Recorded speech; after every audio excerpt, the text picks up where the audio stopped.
One of the things I heavily debated on when I built this John boat is, do I need a live well? So I've decided not to do a fixed live well. I don't keep fish every time I go, and so when I do go tournament fishing, I need to make sure I keep them alive. So one of the things I did is I turned a cooler into my functioning live well, and if I'm not keeping fish, I can still load it down with drinks and ice, food and whatnot, and go from there. So let's take a look at it, and I'm going to show you how I have it set up. So I'm using a Yeti as my live well. It doesn't have to be a Yeti. You can use any type of cooler. I do like the Igloo cooler, the one that has like the little bitty hatch that'll flip open.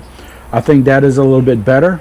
If I were to buy another one, I would probably get that particular model.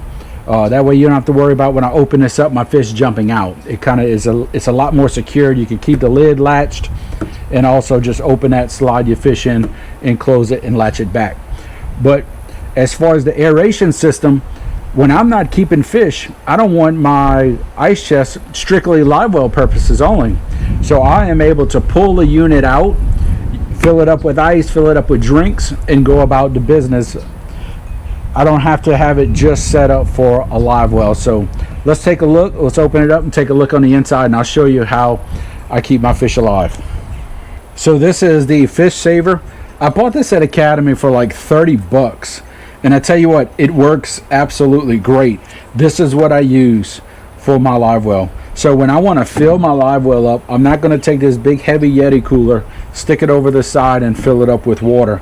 So what I did is I'll pop this top section off. And right now I just have like a little hose. This is a little sink hose. And what I'll do is I'll drop the pump overboard. I'll put the hose in here and it'll fill up. And so I have it set up to where I have a twist lock plug in.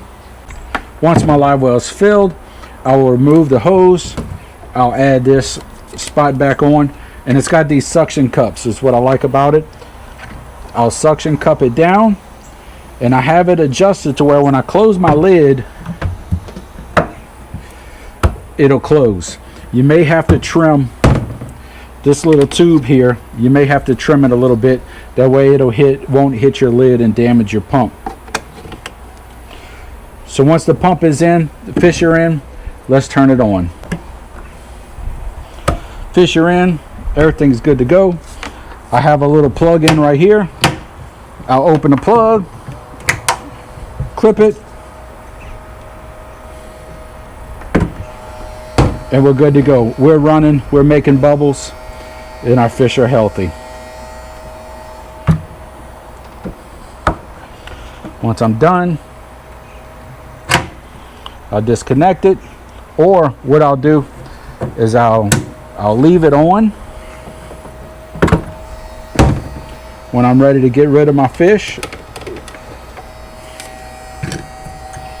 or to drain the water out of it,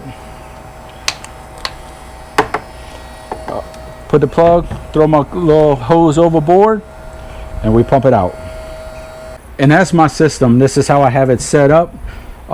It works really well, and again, it's very low cost. This pump was 30, 38, 40 bucks. Let's just say 40 bucks from Academy. And the plug-in that I have, this was probably $22. I think it was 20 something dollars. And yeah, it's very effective. Last tournament I fished, I kept 4 redfish alive, probably 6 hours, 6-7 hours in here with no issues. They were alive and well after the tournament. So if you're looking for some options for a live well for your John boat, consider this one. I appreciate you stopping by and checking out my live well setup. Please consider hitting that like and subscribe button, and we'll see you on the next one.